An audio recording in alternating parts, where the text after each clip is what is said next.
From Battery Park in New York City, we are live. All over the place there, big guy. We're Blues Live here, and Kelly Chase, what a beautiful, beautiful day here in New York. You couldn't ask for anything better, and especially on a 3-game winning streak for the St. Louis Blues. Well, they'll certainly take that. I think when you looked at their outlook after the injuries they had at the start of the season and you told them, hey, we're going to start 3-0 and give you something to build on, they'd certainly take that. They got a few things they got to clean up defensively.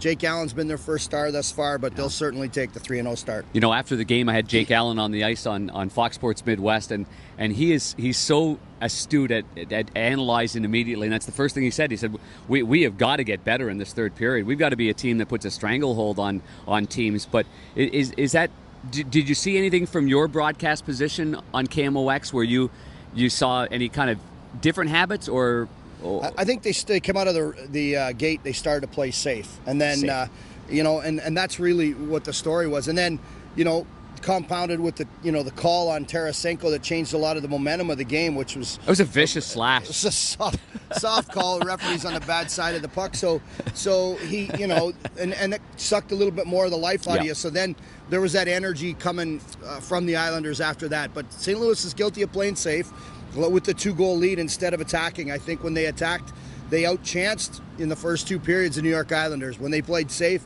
it was a barrage of Islanders coming at him, and Jake had to be really good. Okay, so here we are. We're in Battery Park. We're in New York. It's a beautiful part of it. Behind us, we're just going to give you an unbelievable view behind us right here, and let the folks see Freedom Tower. And you've been there. I've been there. Holy jumping! It's beautiful. It's a beautiful day. It's a great day to go enjoy it as well too. Yeah. But I'll tell you what. Anytime you get a look and you get a look back at it, and you can go in there. It's almost eerie. Yeah. It's awesome. You go in there and you get goosebumps going into these places now. And since 9/11, I think there's so many different parts of the city that you appreciate a lot more. Yeah, I agree with you there. Where the towers once stood, just that big, dark opening. Yeah. And I was there last night at night. I happened to be venturing into a little bar and meeting a couple of guys there. That's weird. And then, but all the names of the victims all they light up at night, right. So it's really well thought of, so that it's nighttime and you're still looking, and there's all the names. Boy, it puts things in perspective, doesn't it? Holy it jumping! Certainly does. Yeah, it sure does. We got Kevin Shattenkirk tonight. Be nice to see the big guy from New Rochelle, about 20 miles away from New York City, where he grew up, and he idolized Brian Leetch and the New York Rangers, and now he signed a 4-year deal as a UFA. I know it's exciting. I mean, for me, I think that you got this Ranger team that's trying to find identity a little bit right now. Shatty's part of that, trying to find identity. They haven't played as well as they probably would have liked out of the gate. They did get a shutout with 2 disallowed goals the other night. But I think that the Rangers are a team that the Blues have got to pounce on early. If there's some hesitation in their game, make the confusion happen, create the confusion, and then capitalize. I think that's something that I would look at out of this Ranger team right now, is they're trying to find what lines match up, what players play with each other. There's players that played in a second or third line role now. They're on 4th line. So there's always that feeling out process with a new group. I think right now the Blues have an opportunity to really jump on them. And I'll tell you the other thing is, Lundqvist got a shutout the other night, yet he didn't look like he was sound or found the puck. And the previous game he didn't either. And Henrik has played so many games in this league and had so many big moments. This might be a real opportunity for the Blues to try and jump on him. Certainly know he's going to have a good effort. It's just a matter of whether they can initiate some good chances. Yeah, and their new backup is Andrei Pavlik, that we've seen many times from the Winnipeg Jets. It's the world's most famous arena. And Vladdy Tarasenko shines on this stage, doesn't he? He has scored some beauties, and he's on a roll with now 3 goals in his first 3 games.